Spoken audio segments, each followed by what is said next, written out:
자, 차트 강의 5번째 시간입니다. 오늘은 거래량에 대해서 한번 공부를 해볼게요.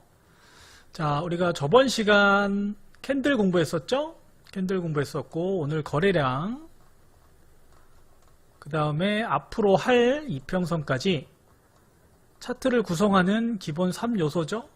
정말 중요한데, 처음 차트 공부를 하시는 분들이라면 다들, 그죠? 이것부터 공부를 하실 거예요. 근데 대부분 피상적으로 강의를 하거나 책에 보면 개념만 설명하고 넘어가는 경우가 대부분이에요. 그래서 결국 많은 경험을 통해서 다시 캔들 거래량 이평선을 다시 한번 공부하시는 분들이 되게 많아요. 그게 이제 코스거든요. 그래서 처음부터 그런 시행착오를 하지 마시라고 제가 좀 제대로 알려드리려고 하니까 열심히 공부를 해보셨으면 좋겠습니다. 자, 오늘 거래량입니다. 자, 거래량의 기본 개념은 매수 하나하고 매도 하나가 합쳐지면 이제 거래량 1이라고 합니다. 이게 이제 기본 개념이고요. 자, 그 다음에 중요한 건 요겁니다. 투자자들의 참여도, 즉 거래량은 시장에 거래량이 많다라는 거는 시장에 관심을 받는다는 얘기예요. 그래서 여러분들이 매매하실 때, 종목을 선정하실 때 거래량 많은 종목을 선택하는 게 가장 기본적인 거예요. 첫 번째 조건입니다. 그래서 투자자들의 참여도가 높은 종목들을 위주로 여러분들이 매매를 하셔야 된다. 그 다음에 중요한 게, 그 다음에 이제 주가 움직임의 신뢰도. 즉, 주가가 이렇게 움직였어. 위든 아래든 움직였어. 근데 거래가 안 터졌다? 그럼 믿을 수가 없는 거예요. 주가는 속여도 거래량은 못 속인다라는 그 명언이 있거든요. 그러니까 거래량이 터지면서 주가가 움직이면 그거는 그 시세를 신뢰할 수 있다는 얘기예요. 믿을 수 있다는 얘기이기 때문에 반드시 거래가 터져야 된다. 그래서 거래량은 주가 움직임의 신뢰도다. 이렇게 정리를 하시고요. 이제 하나하나 다 살펴볼게요. 자, 첫 번째, 거래량이 많으면 주가가 상승한다. 이 기본 원칙입니다. 보시면 거래가 터질 때 어때요? 다 주가가 상승하죠.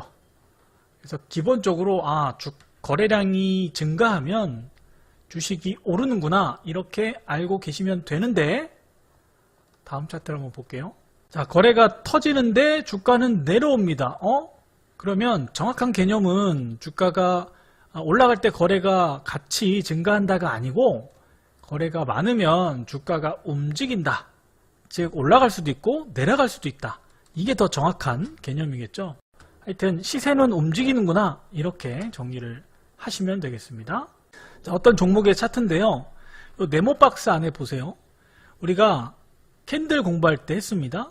이 네모박스 안에 주가의 흐름, 캔들을 단일 캔들로 딱 그려보면 어떻게 그릴 수 있죠? 도지형 캔들, 십자형 캔들, 그죠? 몸통이 살짝 있어도 이런 캔들로 우리가 그려볼 수 있겠죠. 그럼 이 캔들이 의미하는 건 뭡니까?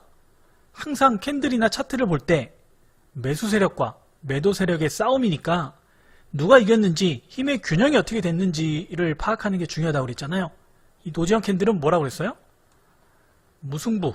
기억나시죠? 자, 그러면 이걸 이제 줄다리기 싸움으로 제가 한번 예를 들어볼게요. 자, 여기 왼쪽을 이제 매도 세력이라고 가정을 하고, 이쪽을 매수 세력.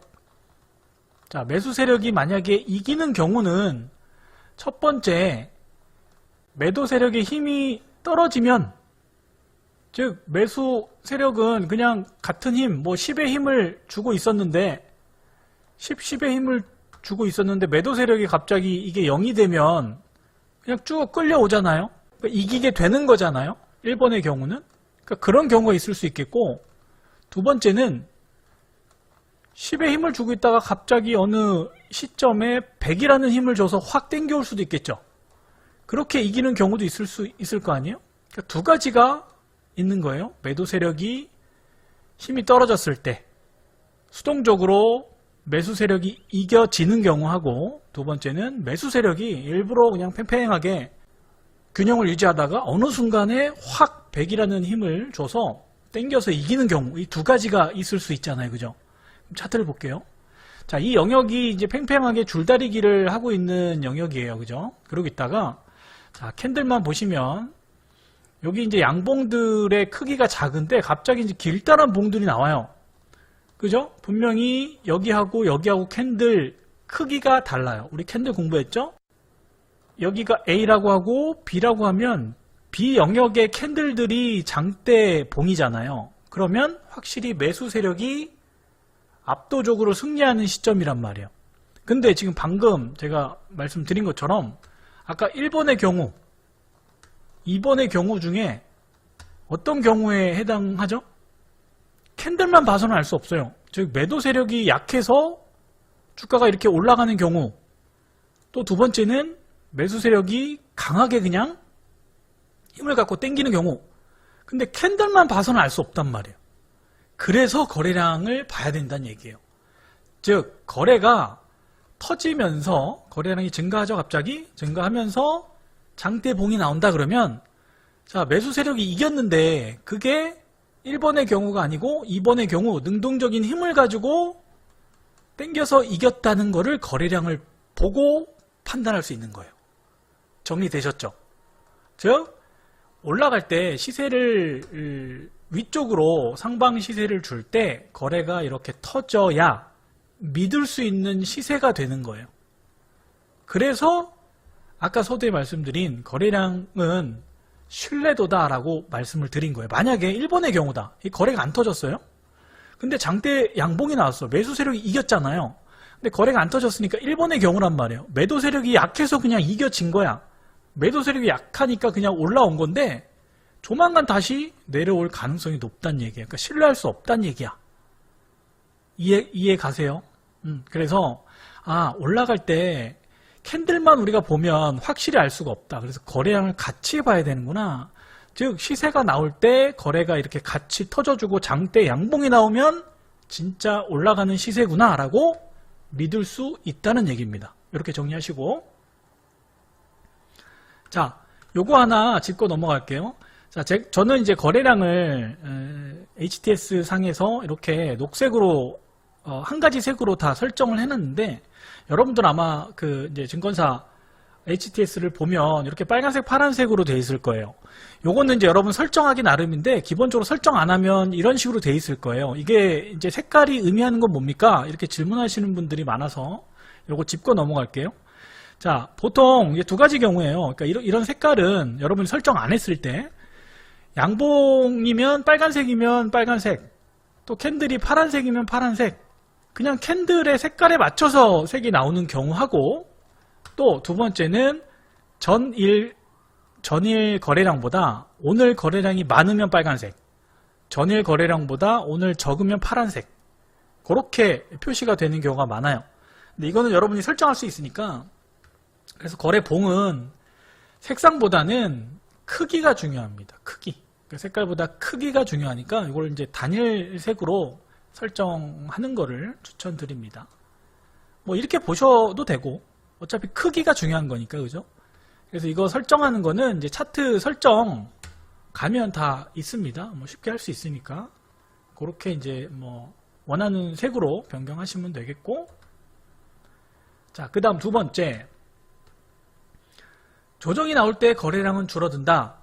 자, 거래가 터집니다. 주가가 올라가면 믿을 수 있죠? 거래가 터지면 주가가 올라갑니다. 그죠? 올라갈 때 거래가 다 터지죠? 자, 근데 조정이 나올 때, 즉 조정이란 얘기는 뭐 다른 얘기로 눌림목이라고도 얘기하는데 이 눌림목이라는 게 뭐냐면 뭐 이것도 나중에 또 자세히 할 겁니다. 다음 상승을 위한 이제 쉬는 시간, 힘을 모으는 구간이라고 보시면 돼요. 그래서 제가 이제 보라색으로 점선으로 표시해 드린 요 영역들이 쉬는 시간, 즉 조정, 눌림의 시간이라고 생각하시면 돼요. 그럴 때는 거래량이 줄어들죠? 즉 상승하다가 여러분 지금처럼 이렇게 쉬었다가 다시 올라갈 수도 있지만 아니 급락할 수도 있는 거 아니에요? 그럼 이걸 어떻게 알 수 있느냐? 거래를 보고 어느 정도 알 수 있는 거예요. 즉 상승하다가 이렇게 내려올 때 거래가 줄잖아요. 그러면 더 큰 상승을 위한 쉬는 시간이구나, 조정이구나, 즉 다른 얘기로 눌림목 구간이구나 이렇게 얘기를 할 수 있는 거예요. 그래서 상승하고 나서 내려올 때 거래가 없다는 거는 조만간 다시 한번 올린다는 얘기니까 매수를 준비를 해야 되겠구나, 이렇게 생각하시면 되는 거예요. 이해되셨죠? 그래서 조정이 나올 때 거래량은 줄어드는 게 일반적이다, 이렇게 기억을 하시면 되고, 만약에 거래가 터진다, 거래가 터지면서 이렇게 내려온다 그러면 이렇게 박스로 가거나 아니면 그냥 급락할 수 있어요. 그러니까 꼭 주의하시고 나중에 디테일하게 다시 다뤄보도록 하겠습니다. 그래서 이제 조정의 개념은 예를 들면 이제 이런 거예요. 쉽게 예를 들면, 자, 계단 올라갈 때 여러분 이런 거 다 있죠. 이게 뭡니까? 계단 참이라고 하죠. 이 계단 참이 있는 이유가 뭐예요? 계속 올라가면 힘드니까 조금 쉬었다가, 잠시라도 쉬었다가 올라가면 숨을 고르는 시간을 주는 거죠. 계단 참이. 그러니까 주가도 마찬가지예요. 계속 올리면 피곤하잖아요. 그래서 올렸다가 나갈 사람 빨리 나가라, 쭉 올렸다가 나갈 사람 나가로 기회를 주는 거예요. 다시 올리고. 그래서 이 조정 눌림목은 계단의 계단 참과 같은 역할이다, 이렇게 이해하시면 좋겠습니다. 자, 세 번째, 거래량은 지지와 저항의 역할을 한다. 이거 뭐 엄청 중요하죠. 지지와 저항 나중에 또 자세히 할 겁니다. 오늘은 간단히 한번 다뤄볼게요. 자, 거래량을 보면 지금 제가 연두색으로 이렇게 옆으로 길다랗게 나온 이 막대가 뭐냐면, 이게 이제 매물대 차트라는 거예요. 매물대.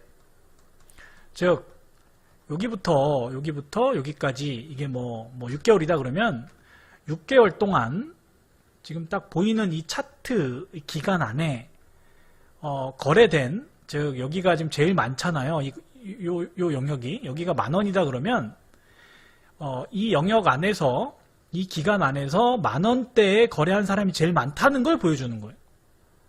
자, 그러면 보세요. 만약에 이렇게 많은 사람들이 샀어. 그러면 이 막대가 의미하는 건 뭐예요? 주가가 올랐다가 다시 가장 많은 사람들이, 그러니까 매수나 매도나 한 이 영역에 오면 어떻게 됩니까? 계속 수익 받다가 다시 내려오고 있어요. 그러면 여기 깨지면은 내가 손실 보니까 추매할 사람은 추매하고, 또 세력 입장에서는 여기가 깨져버리면 어떻게 돼요? 이렇게 되면, 주가가 이렇게 되면 가장 많은 사람들이 매매했던, 거래했던 가격을 이탈했기 때문에 이제 투매가 나와요. 투매라는 거는 이제 계속 팔아 제낀다는 거예요. 그러면 세력 입장에서도 이걸 다시 이렇게 끌어올리려면 돈이 많이 들잖아요. 그죠? 그래서 이렇게 사고 판 사람들이 많은 가격대는 기본적으로 지지와 저항의 역할을 한다. 굉장히 중요합니다. 나중 가서는 뭐 거의 이 개념들이 굉장히 중요하기 때문에 지지와 저항의 역할을 한다, 이렇게 기억을 해 두시면 됩니다. 그래서 여기서 보세요. 계속 밑으로 안 내리고 올라가죠. 또 다른 차트를 한번 볼게요. 자, 보세요. 지금 이 주가가 이렇게 내려가고 있는데 이 가격대가 가장 지금 사고 판 사람들이 많죠? 여기 거의 다 왔어요. 그럼 여기서 리바운드를 충분히 예상해 볼 수 있다는 얘기예요. 이해하시겠죠? 이 이후의 차트를 한번 볼게요. 자, 보시면은 리바운드에서 올라가죠. 그래서 기본적으로 매물대 차트는 여러분 쉽게 설정할 수 있습니다. 차트 설정에 가면, 그래서 매물대 차트를 딱 보고, 매물대가 가장 많은 영역은 기본적으로 위에서 이렇게 내려오면 지지의 역할을 하고, 반대로 밑에서 이렇게 올라가면 어떻게 돼요? 저항의 역할을 하겠죠? 그래서 매물대를 기본적으로 파악하는 거는 정말 중요하다. 그래서 이렇게 이제 위에서 내려올 때, 여기서 이제 캔들도, 우리 캔들 공부했으니까 또 앞으로 공부할 거지만, 여기서 이제 캔들의 움직임을 보고, 또 거래량도 보고, 매물대도 보고, 이제 매매 타이밍을 잡을 수 있다는 얘기예요. 나중에 또 자세히 할 거니까 오늘은 간단하게만 설명을 드릴게요. 자, 그래서 지금 딱 보면 매물대 차트를 지금 뺐는데 딱 봐도 어느 가격대에 사람들이 가장 많이 사고 팔았어요? 뭐 요 영역대겠죠, 그죠?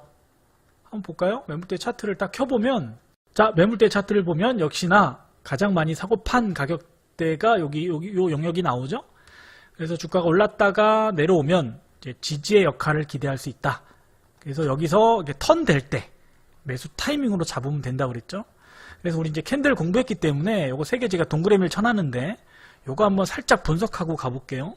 자, 1번 캔들, 1번, 2번, 3번이라고 한번 해보면, 자, 일본 캔들은 어때요? 시가 여기죠? 여기서 올랐다가 패대기 쳤죠? 그죠? 그럼 뭐예요? 누가 이겼어요? 당연히 매도 세력이 압도적으로 이겼죠. 압도적으로. 올라가는 척 하다가 확 밀었잖아요. 힘이 엄청 센 거죠? 그 다음도 보면 쭉 밀었어요. 음봉이 나왔으니까. 그러면 계속 매도 세력이 이기고 있다가 3일차는 뭐예요? 갭 하락했다가 여기죠, 시가가 쭉 끌어올렸어요. 그러면 자 보세요. 이렇게 두 개 캔들을 합쳐보세요. 누가 이겼습니까? 이틀 동안 2일차, 3일차는 누가 이겼어요? 매수 세력이 이겼죠. 맞죠? 근데 이렇게 보면 아직 매도 세력이 우세하지만 지지가 예상되는 시점에 요 이틀치 캔들을 보니까 뭔가 전환의 분위기, 반전의 분위기가 보이죠. 그러니까 캔들만 보고 판단하는 게 아니라 거래도 봐야 되고 매물대도 봐야 되고, 즉 지지 라인이 어딘지를 같이 봐야 된다는 얘기예요. 이건 뭐 나중에 자세히 할 거니까. 그다음 이 이후에 주가는 어떻게 됐는지 한번 볼게요. 자, 어마어마하게 급등을 했습니다. 어마어마하게 급등을 한 모습을 볼 수 있습니다. 자, 그래서 오늘 정리 오늘 중요합니다. 거래량 뭐 오늘 하고 말 게 아니에요. 계속 할 거예요. 오늘은 기본적인 개념에 대해서 공부를 하는 거니까. 자, 거래량이 많으면 첫 번째 뭐라고 그랬어요? 주가가 올라갈 수도 있고 내려갈 수도 있고, 즉 움직인다. 우리가 집중해야 된다. 두 번째, 조정이 나올 때는 거래량이 줄어드는 게 일반적이다. 올랐다가 주가가 떨어지는데 거래가 막 터진다? 이상한 거다. 급락할 수 있다. 조심하자. 그래서 건강한 조정은 거래가 주는 게 일반적이고, 줄었다면 2차 상승을 기대해 볼 수 있다 라는 거. 세 번째, 거래량은 기본적으로 지지와 저항의 역할을 한다. 뭐 엄청 중요하죠.